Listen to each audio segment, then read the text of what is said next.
I think this was a savvy move by the Suns. I think so too. Oh, go ahead. No, I was going to, it makes sense. As a second tax apron team, you have to find ways to create trade flexibility for yourself, and you have to find ways to get talent with more than just the vet minimums that you have. So we knew going into the summer that re-signing their own free agents would be a way to do that. And I know a lot of people are looking at the roster like Josh Okogie is that 15th roster spot now, and they're like, wait, that's it? That's all that we did? We're basically running it back. And we've been trying to tell you guys for a while, like, trade flexibility, there's not a lot. Free agency, all you have are vet minimums. And we've been telling you, we've been reporting on this podcast for weeks now that, like, they are aiming to bring Josh Okogie back. They have competition for his services. They're going to sign him for more than the vet minimum. The only person this is affecting is Matt Ishbia's pockets. Like, that's it.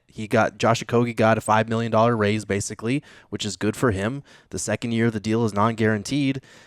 Like, what are we upset about? I don't understand. I mean, we're just being upset to be upset is basically what it boils down to is, you have the crowd out there that's like, oh my God, why couldn't they have used that $8 million on somebody else? That's not how it works. You couldn't. He's the only guy that you could have offered that much money to because you had his rights. That's it. Point blank, end of story.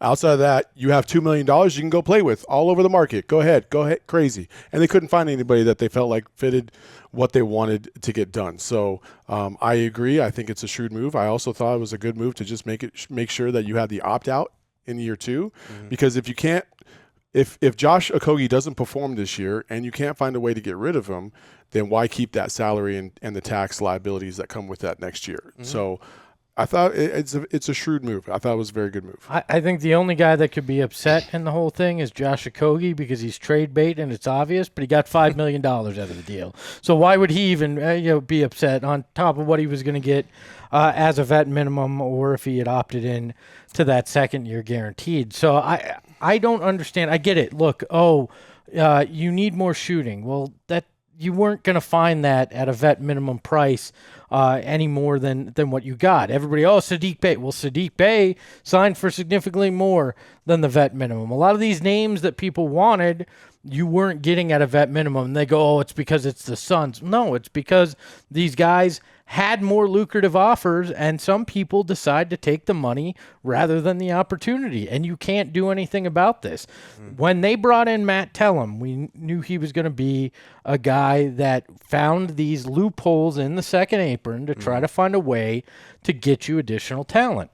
This is one of those loopholes that you can go above and beyond what you have for these bird right guys, and they're utilizing that to eventually, if Josh Okogie isn't a productive member of this lineup in the way that you might hope, you then try to find a way to package him with some of those picks that you also acquired in the draft or your 2031, and you make a move. I think what this really says is Matt Ishbia's all in.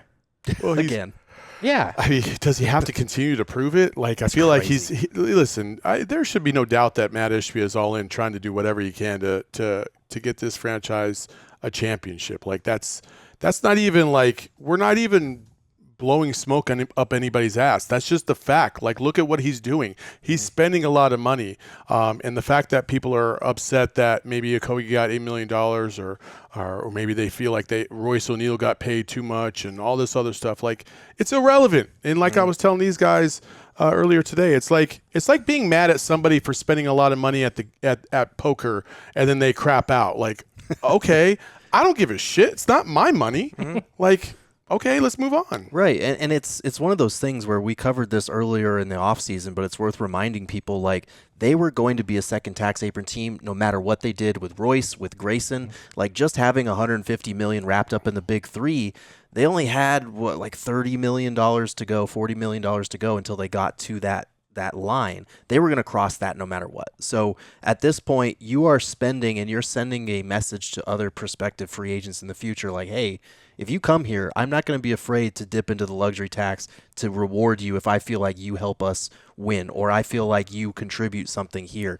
And that is kind of the way around the second tax apron. You look around the league, look at how many teams have been desperate to duck that second tax apron at the expense of their team. We just saw the Nuggets for the second year in a row lose a capable starter caliber player or a critical piece of their rotation just to get under that level. They're not going to be the same going from Kentavious Caldwell-Pope to Christian Brown to try and avoid that second tax apron. The Clippers, like, you could argue they needed to dismantle that whole thing anyway, but they definitely used the second tax apron as their reasoning for, you know what, Paul George, we're not going to offer you as much as Philly or some other team wants to give you, so you should go somewhere else. Like, I understand people, you can say what you want about the state of the roster, but this is the best avenue to being able to make moves down the road, because as a second tax apron team, you cannot take back more money than you send out, and you can only send out one Suns player in a trade at a time. So that really limits your flexibility. So if you structure Josh Okogie's contract where it's an $8 million deal this year, and next year is non-guaranteed, so whoever's trading for him is not obligated to keep him for the future, that opens up more trade possibilities for you.